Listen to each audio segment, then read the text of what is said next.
I wanted to do one last video today on the draft lottery. Now, admittedly, yesterday was a long day for me, for people who follow the entertainment guy.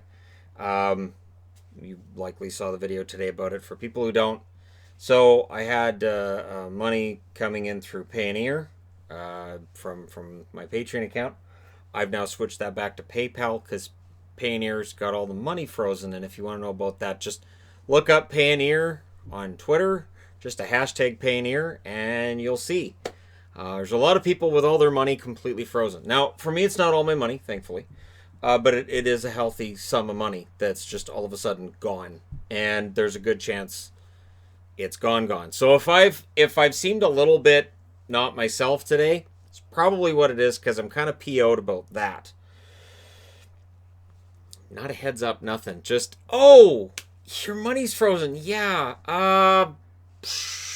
Don't worry, any money you put in after this will be okay. So I tried to transfer money through there, and the money I tried to transfer through there, that got frozen too. And they're like, oh, right.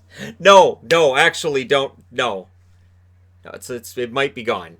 We're working on it. And then they had they had a video, they did like an interview and about how what their plans are, and then they immediately deleted it. Nothing shifty there.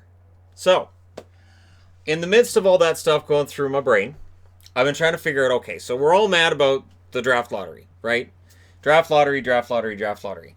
And at the same time, I think we can all admit the optics of a team intentionally being bad looks bad. And this is why we have a draft lottery. And I don't think you get rid of the draft lottery. I don't. Now, it's not to say, and this was questioned in the comments too, is he saying Detroit intentionally tanked? Nah. Yzerman came in, the team was basically a disaster, and he went, well, this is going to be painful for a couple years. I'm not going to try to patch things up and try to get us an extra 10 or 15 points with a couple of moves I might be able to make. Just suffer through the pain for now. And that to me is not intentionally tanking. That's not stripping a team down to try to make it worse to guarantee yourself a better spot. So what I've done is I've looked at the standings over the last 3 years.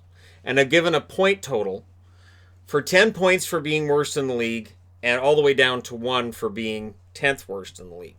So there's the New York Islanders. They were 10th worst in the league a couple years ago. Then their franchise player left and they got better because nobody saw that coming. But what's interesting is that, yes, if you're an Ottawa fan and you're going, it feels like we kind of get robbed, you've got a point. And so for Ottawa, their overall numbers, so if you have 9 points, 10 points, and then 9 points again this year, it comes out to 28. So I thought about this, and I thought, the overall point totals can't be how you decide the number 1 overall draft pick. So, for instance, if you're a fan, you can't say, well, Ottawa's going to intentionally lose some games now to try to get 10 points from Detroit.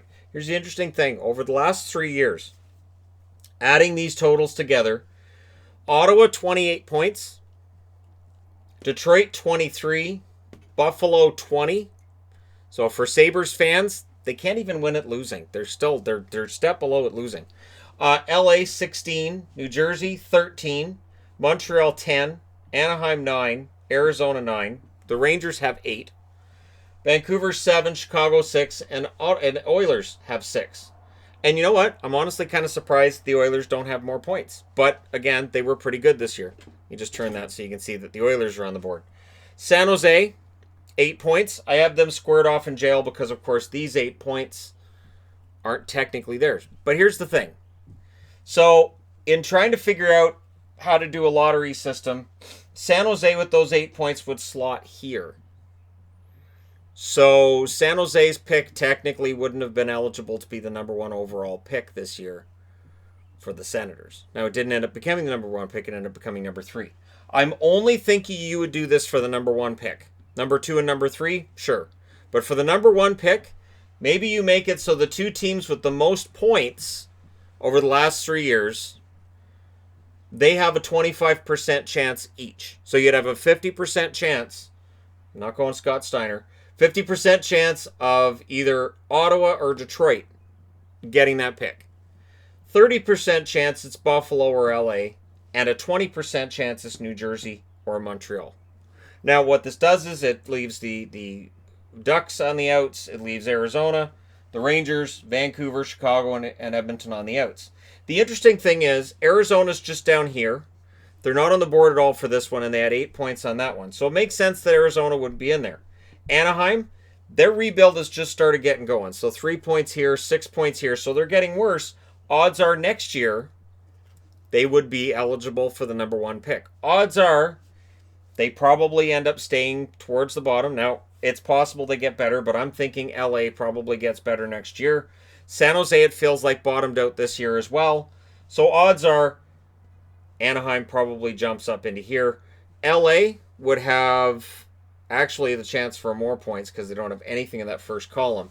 Buffalo loses 10 points out of that first column. If Buffalo gets better next year, they would have no chance. Basically no chance of drafting first overall or a 10% chance. It's not perfect. I don't think there's a perfect situation and a way to do this.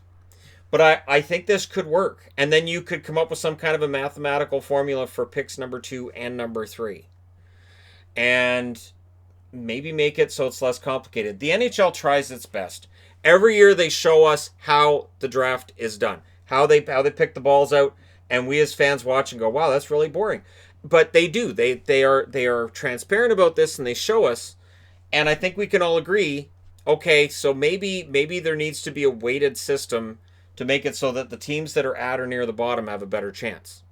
Because again, Montreal with a 10% chance, I don't think there'd be that many people who are upset about that. Montreal 7 points there, 3 points here. They'd have a 10% chance of the number 1 draft pick. So that's not too bad. And again, I don't think you're going to have a perfect system. For instance, New Jersey fans might say, well, we've been 5 points, 8 points. We've been worse than Montreal, who at their worst have 7 points, and there's a 3-point differential and maybe go by number of points. I think there's a situation where people overthink it. I saw some of the mathematical formulas yesterday people are using on who's getting the number 1 pick. And, well, teams A through H had this chance, and there's this math number, and there's this. No, stop worrying about what letters they are, because they haven't changed the draft lottery this year in essence from last year. The difference is those letters weren't assigned to teams. So let's just say instead of assigning letters to those teams, they'd said, all right, so the teams with the 8 worst winning percentages are in the draft lottery. So Winnipeg gets that number 1 overall pick. And then they beat Calgary and make the playoffs. And then they go to round 2.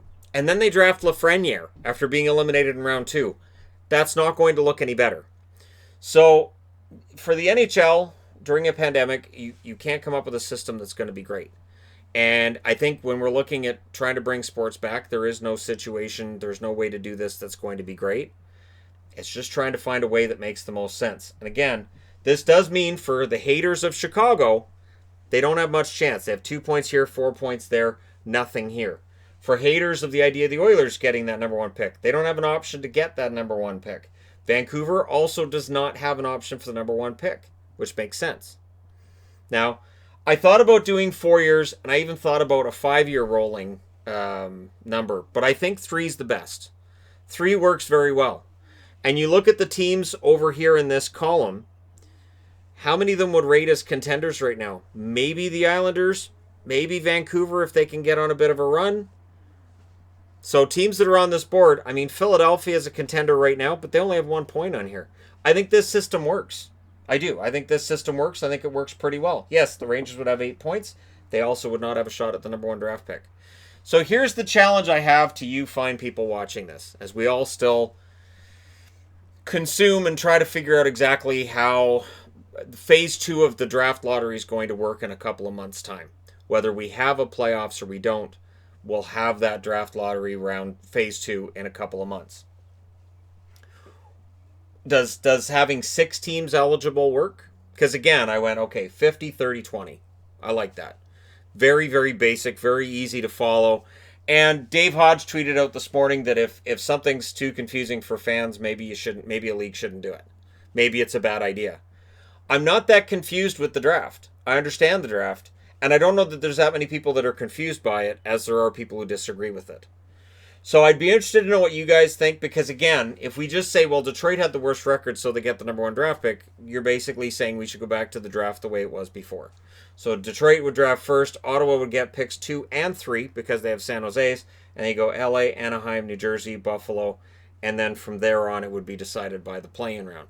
Which is fine. But here's the thing. For people who say, well, get rid of the lottery, it's ridiculous. How much attention does the lottery receive? Receives a heck of a lot more attention, I would say, among casual fans, sometimes than the draft itself. I think the draft lottery creates a lot of excitement. It means that there are 8 fan bases that after the play-in round is done, they're going to be really interested in phase 2.